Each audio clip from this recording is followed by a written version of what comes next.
Hello. This is page 355. Here we go. Booked commitment. They go every time. Dependable as death. Even when the Celtics are on spontaneous dis, they hit the old commitment trail. They remain rabidly active with their group. And the old crocodiles in the car invite Gately to see the coincidence of long-term contented sobriety and rabidly tireless AA activity is not coincidences at all. The backs of their necks are complexly creased. The crocodiles up front look into the rearview mirror and narrow their baggy, bright-wide eyes at Gately in the sagging back seat with the other new guys. And the crocodiles say they can't even begin to say how many new guys they've seen come in and then get sucked back out there, come into AA for a while and hang in, and put together a little sober time, and have things start to get better, head-wise and life quality-wise. And after a while, the new guys get cocky. They decide they've gotten well. And they get really busy at their new job. Sobriety's allowed them to get. Or maybe they even buy season Celtics tickets. Or they rediscover pussy and start chasing pussy.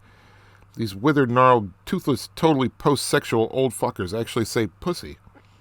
But one way or another, these poor, cocky, clueless new bastards start gradually drifting away from rabid activity in the group, and then away from the group itself, and then, little by little, gradually drift away from any AA meetings at all, and then, without the protection of meetings of a group in time, there's always plenty of time, the disease is fiendishly patient. How in time they forget what it is they like, the ones they've cockily drifted. They forget who and what they are. They forget about the disease until, one day they're at, maybe a Celtics-Sixers game, and the good old Fleet/First Interstate Center's hot. And they think, what could just one cold foamer hurt? After all this sober time, now that they've gotten, quote-unquote, well. Just one cold one. What could it hurt? And after that, it's like they've never stopped, if they've got the disease. And how in a month or 6 months or a year, they have to come back to the Boston AA halls and their old group, tottering, DTing, with their faces hanging down around their knees all over. Or maybe it's 5 or 10 years before they can get it up to get back in, beaten to shit again. Or else their system isn't ready for the recurred abuse again after some sober time and they die out there. Crocodiles are always talking in hushed, nom-like tones about out there. Or else, worse, maybe they kill somebody in a blackout and spend the rest of their lives in MCI Walpole drinking Raisin Jack fermented in the seatless toilet and trying to recall what they did to get in there, out there. Or else, worst of all, these cocky new guys drift back out there and have nothing sufficiently horrible to finish them happen at all. They just go back to drinking 24/7, 365, to not living, behind bars, undead, back in the disease's cages all over again. The crocodiles talk about how they can't count the number of guys who've come in for a while and drifted away and gone back out there and died or not gotten to die. They even point some of these guys out. Gaunt, gray, spectral men reeling on I'm a-reeling in the years, stowing away the time, and gathering up the tears. Can you do something of mine? Hope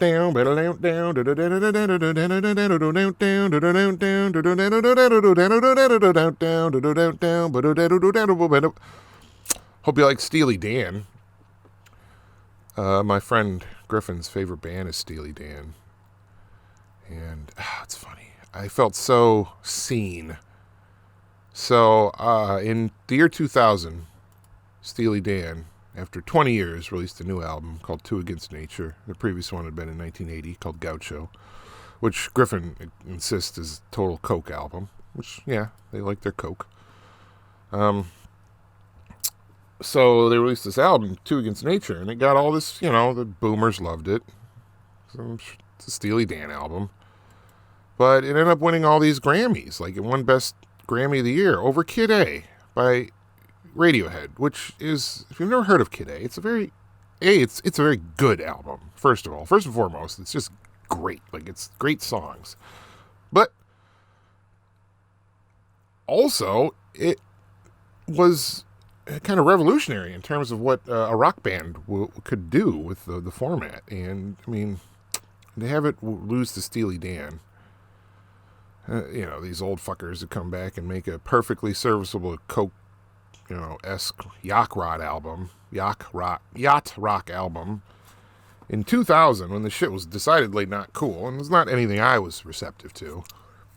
So I was always like, fuck Steely Dan. Plus, they also sued Super Furry Animals, because Super Furry Animals released a song called The Man Don't Give a Fuck, and there's a chorus which samples a Steely Dan song, a part that goes, they don't give a fuck about anybody else. And it just repeats that. That line is repeated like 50 fucking times in the song. So anyway, they originally wouldn't clear that sample for Super Furry Animals, which is a band that I love. So I was like, fuck Steely Dan. And I was reading an old thing where it was like, Gen Xers and old millennials, which I'm an old millennial, probably hate Steely Dan because of the Radiohead thing and da-da-da. And I was like, oh man, I feel so seen. But Steely Dan is pretty good. I'm not as into them as my boy Griffin, but I like their music.